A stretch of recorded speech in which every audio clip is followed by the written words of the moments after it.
Hello and welcome back to True Crime Guys Podcast. I'm your host, Michael, and it's just me today. It's just me. Andy's out of town. He is away at Gen Con with his brother, getting all kinds of cool free shit that he probably won't share with me when he gets home, that little bastard. No, he's having a lot of fun. Him and his brother go every year.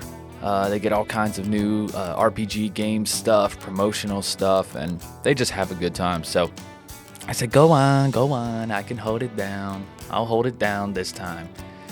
But I just did 25 minutes of rambling for Patreon on bonus content, if you guys are interested in that. Again, that's at patreon.com/truecrimeguys, where for just $3 a month right now, may have to raise it in the future. Guys, things are getting expensive.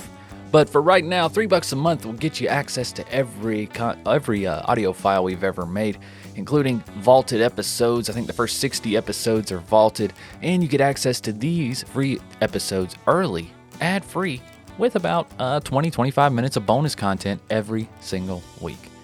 So we appreciate you guys very much listening on here, whether you listen on here or Patreon, whatever. Thank you guys so much. Make sure you leave a review. Make sure you check out truecrimeguys.com. But today, I got a hell of a case for you guys. I was looking for cases where someone, just in the heat of the moment, right? Like a crime of passion type case. And I think I found one. And it's damn entertaining all the way up into this moment of passion as well. It's crazy. It's about a man named Michael Alig. I know, I'm today years old. Some of you guys may have heard of him. I think if it were not for this brutal murder he was involved in, he would be he'd probably be considered a hero for LGBTQ. Like, seriously.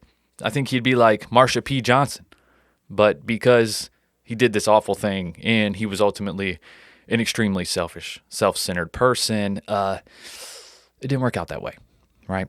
But anyways, let's roll that intro. Let's get into it, guys. As a ringleader, I guess you could call him the ringleader of the club kids, Michael Alig has been on and in the scene for over 10 years. He's the only club kid veteran from our previous reports on this topic. Now, Michael Alig's style has changed every time he's been here. His current look, if you look closely, it's sort of, what do you call it, accident victim drug addict. He proudly wears at other times phony neck braces, fake black eyes, made up open sores, and hypodermic marks on his arm. Now, why, Michael? What's this new look all about? I guess I'm bored. I don't know. I love the bruises. The bruises have a nice touch. They look real? Yes, they do. All right. No, Michael's mother. Now, Anna, an aspiring actress and singer from... So let's start this one off at the scene of the crime. It happened in Manhattan. But in the 1800s, there was a Gothic revival building designed by architect Richard Upjohn. The building started life as a church of the Holy Communion, and for over 100 years, that church served the community. But by 1976, its congregation had dwindled, and the church merged with neighboring churches, and the building was left empty, at least for a short while. Then it was transformed into a drug rehab center. Then finally in 1996, it was a nightclub called Limelight, which became the scene of one of New York's most talked about murders. Which I'm sure is something our subject today is very proud of, Michael Alig. Michael Alig was born April 29, 1966 in South Bend, Indiana. And from what I can tell, Michael was raised by his very eccentric German mother, who he idolized, and he took after in a lot of ways. When he was young, he liked to wear women's clothing, and his mother encouraged and supported him, honestly. Like I said, when he took after Mama, I meant that literally. Michael was a proud gay, even through the 60s and 70s. Through the ridicule, through the bullying, all of it. He was unapologetically himself. I gotta give him that. After high school, Michael left for New York City. He attended a couple of different universities, but didn't graduate or get any degrees from any of them that I could find. Because he had found a new passion, the New York nightlife. He started working at local clubs, doing whatever they needed, from sweeping floors to cleaning bathrooms, running errands. And while working, he inevitably came across quite a few big players in the nightclub scene, if you catch my drift. And they really took a liking to Michael. Probably because he'd often wear pants where his ass was hanging out of them. Just my guess. The old assless chaps was one of his favorite pantaloons. But seriously, he was great at being the center of attention, and he had great ideas. Soon, he was hosting all sorts of events, like the Filthy Mouth Contest, where you basically see who can say the most vulgar thing. That actually sounds kind of therapeutic, doesn't it? Just get in there and just scream obscenities. That's got to just relieve so much stress. But also around this time, he started to gain somewhat of a following, a group of friends, if you will, albeit a large group of friends. They became known as the Club Kids. The Club Kids basically invented flash mobs, from what I can tell. If somebody was doing it before them, please let me know, because they would basically descend on some unsuspecting Dairy Queen or McDonald's and throw a full-fledged party. It sounds pretty awesome, honestly. But because some of them were in drag, some of them were in clothes that you might wear to a dance festival or music festival, they probably weren't looked on with kind eyes by the general public. I could see how that would cause quite a scene, but they really weren't hurting anybody. But Michael's peak fame came through Disco 2000, which was an event. It wasn't in 2000, okay? This was right before 2000. It's like 96, 97, okay? But it was an event held every Tuesday at the Limelight Club. You know, the club that was a church for 100 years.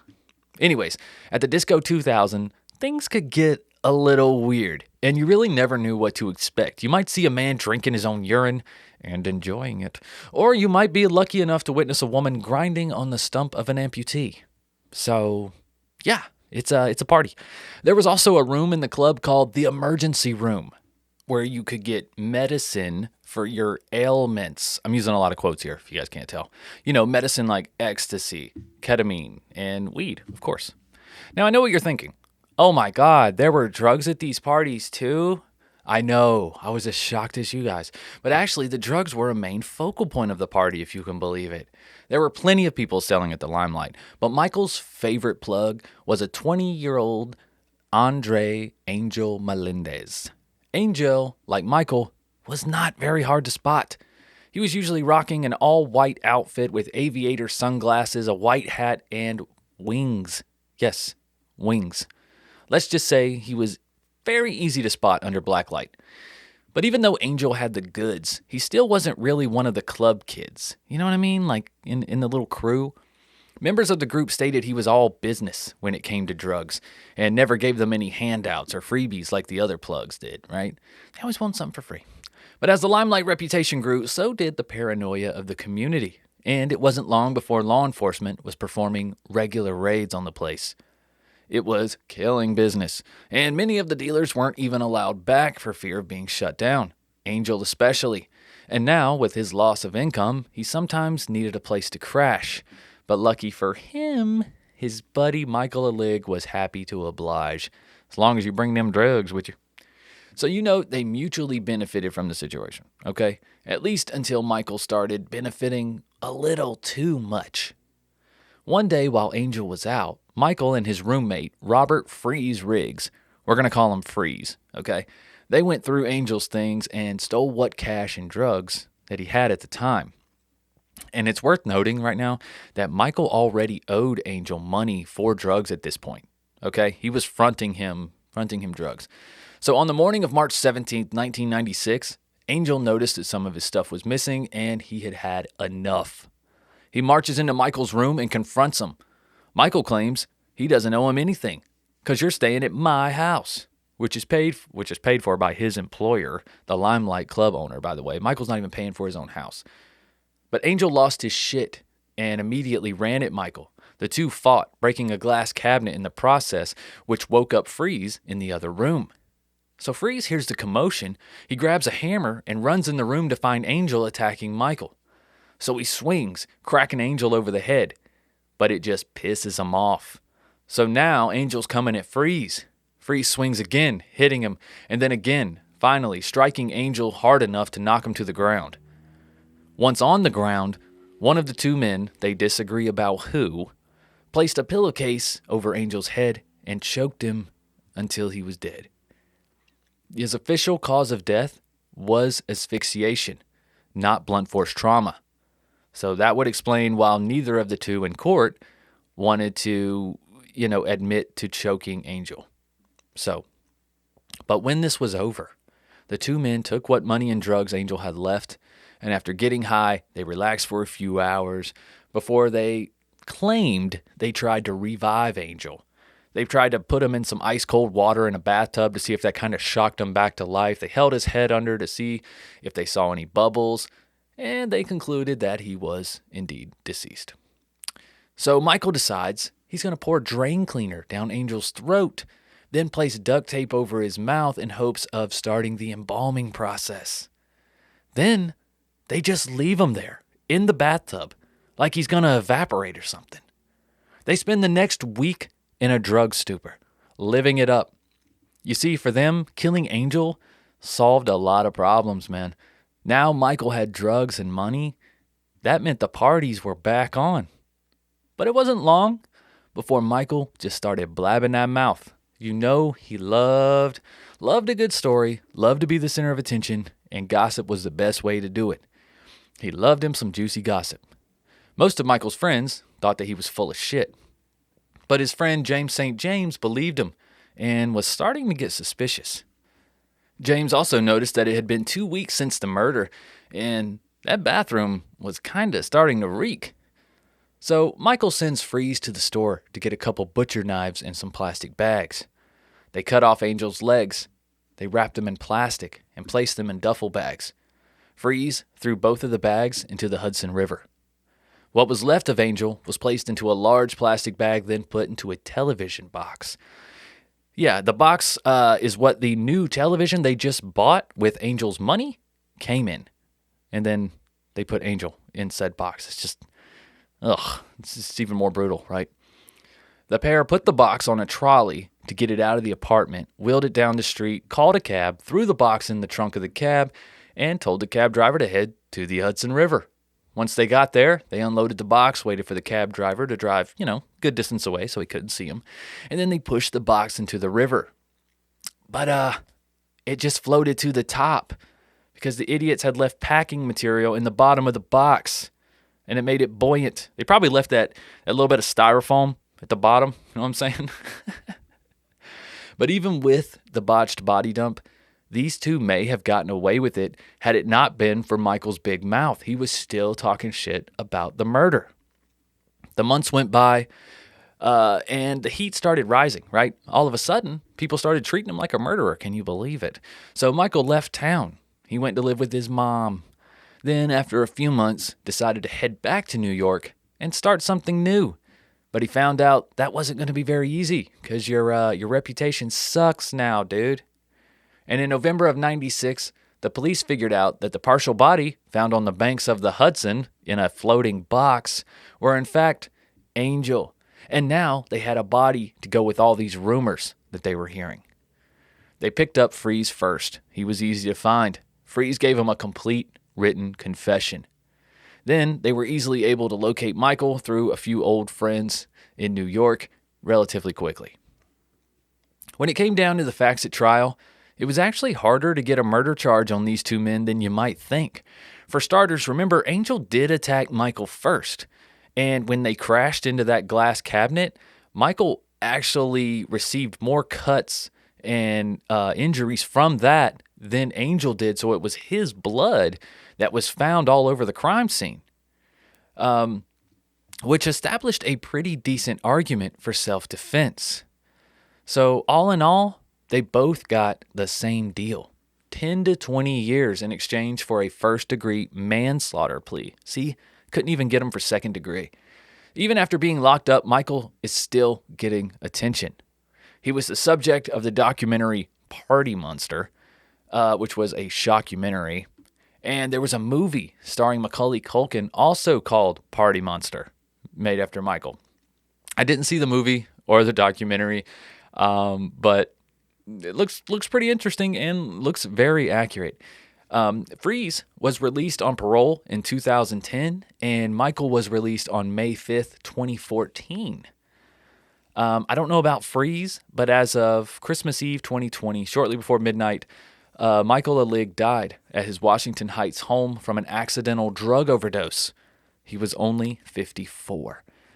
Michael really never did get off of the drugs. Even when he was in prison, that was the number one thing. That's really why he ended up serving 4 more years than Freeze, was that every time he was up for parole, he didn't test clean. He always had, he either had Percocet or he had ecstasy, or he had something in his system every single time. So it kind of kept pushing him back. So he actually ended up serving his full term almost. Really, I mean, he went to prison at 97 and got out in 14. That's 21 years. No, I'm sorry, it's 19 years. So he almost served the full 20, right? He got 10 to 20. But yeah, crazy. And then he, upon getting out in that stint between 2014 and 2020, he did a lot of painting. He did some art shows. He had a few art events. I'm sure he made some decent money, and his art it's okay. It's very loud. It's very pop artish. Yeah, it's about what you would expect, I think, from him.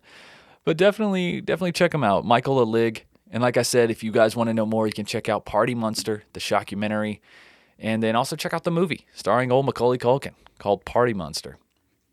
And there's lots of audios, lots of video of Michael still online. So yeah, I thought you guys would enjoy this case. It's a crazy one-off.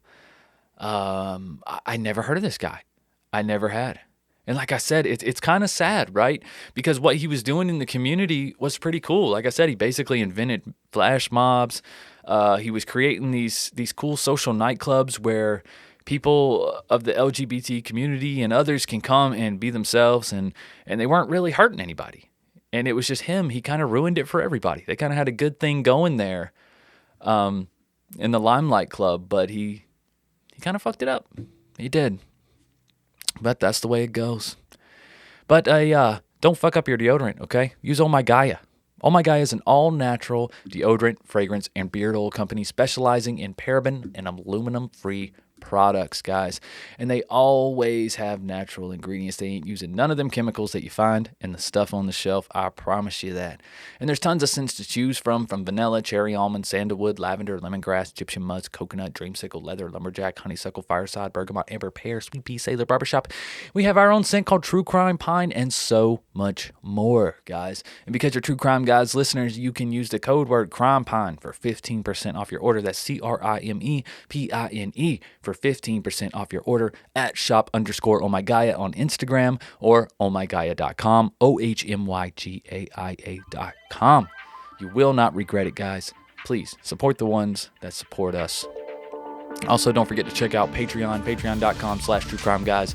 Get access to hundreds of audio files immediately, hours of entertainment, hours. And yeah. I think that's pretty much it, guys. Don't forget to check out truecrimeguys.com for all of your True Crime Guys merch, Patreon, vinyl, music, all that good stuff.